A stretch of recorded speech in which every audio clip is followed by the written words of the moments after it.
దీర్ఘకాలిక దృష్టి ప్రజా ప్రయోజనాలు అనేటువంటిది పాలకులకు ఉండాల్సినటువంటి ఆలోచన. చంద్రబాబు గారు అట్లాంటి విజన్లో 2020లు 2050లు అమరావతి లేకపోతే అంతకుముందు హైటెక్ సిటీ ఇట్లాంటివన్నీ ఆయనే అసలు అట్లాంటి ముందు తరాల కోసం ఆయనే ఆలోచిస్తారని తెలుగుదేశం పెద్ద ఎత్తున ప్రచారం చేస్తూ ఉంటుంది.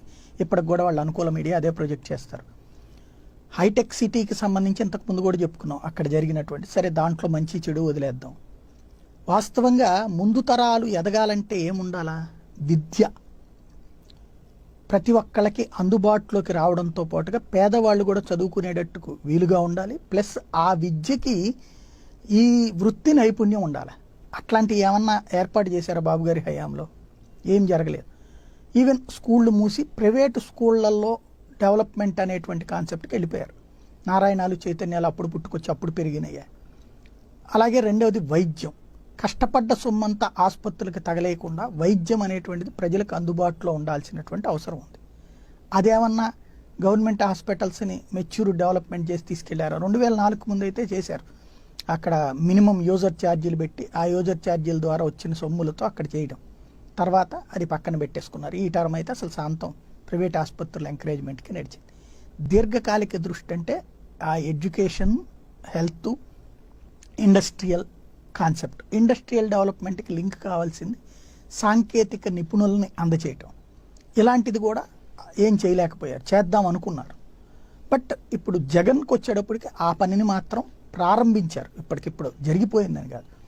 స్కూల్స్ని నాడు నేడు, హాస్పిటళ్ళు నాడు నేడు, అట్లాగే బస్తీ దవాఖానాల తరహాలో ఇక్కడ ఆసుపత్రులు పెడుతూ ఉండటం ఢిల్లీ తరహాలో మంచిదే. సేమ్ టైం ఈ ఎక్సలెన్సీకి సంబంధించి సరే చంద్రబాబు గారి టైంలో కూడా స్కిల్ డెవలప్మెంట్ ప్రోగ్రామ్ ఏదైతే కేంద్ర ప్రభుత్వానికి సంబంధించింది ఉందో అది వాడారు. కానీ అవి కొంతవరకే పనికొచ్చినాయి.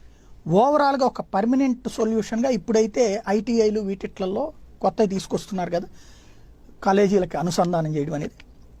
ఇప్పుడు నిన్న గౌతమ్ రెడ్డి పరిశ్రమల మంత్రి, ఆయన ఇండస్ట్రియలిస్టే కావడంతో ఏది అవసరమో తెలుసు కాబట్టి ప్రస్తుతం కేంద్ర ప్రభుత్వం దగ్గరికి వెళ్ళి ఐటీడీసీ వాళ్ళతో టూరిజంకి సంబంధించినటువంటి ఎక్సలెన్స్ సెంటర్ ఏర్పాటు చేయమని అడిగారు.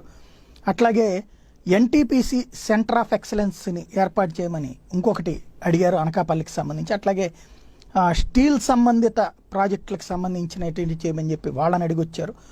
ఓవరాల్గా చూసుకుంటే ఈ థర్మల్ పవర్కి సంబంధించి అంటే కరెంటుకి సంబంధించి కానీ ఇవన్నీ కూడా ఎక్సలెన్సీ ఏర్పాటు చేయమని వాళ్ళని అడగటం జరిగింది. ఈవెన్ పోర్ట్లకు సంబంధించి సెయిల్ వాళ్ళతో మాట్లాడుకొచ్చారు. కార్పొరేట్ సోషల్ రెస్పాన్సిబిలిటీలో భాగంగా మా దగ్గర ఎక్సలెన్సీ ఏర్పాటు చేయమని చెప్పేసి, అంటే ఆ సంబంధిత విభాగాలలో నిపుణులని తయారు చేయడం. విద్యా దశలోనే, డిగ్రీలు చదువుతున్నటువంటి దశలోనే ఆయా ట్రైనింగ్ కూడా అయిపోయిందని. ఇప్పుడు మనకేం చేస్తున్నాం ఇక్కడ, బీటెక్లు పూర్తయిన తర్వాత అది రాజశేఖర రెడ్డి కూడా చేసిన తప్పదే.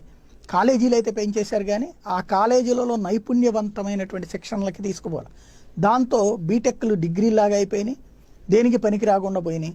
100కి 90 మంది ఏదో ఒక మామూలు క్లరికల్ ఉద్యోగాలు మిగతాయి చేసుకుంటా ఉంటే ఒక 10% మంది మాత్రం అమీర్పేట కోర్సుల కారణంగా ఏదో కొద్దిగా ముందుకు పోయారు.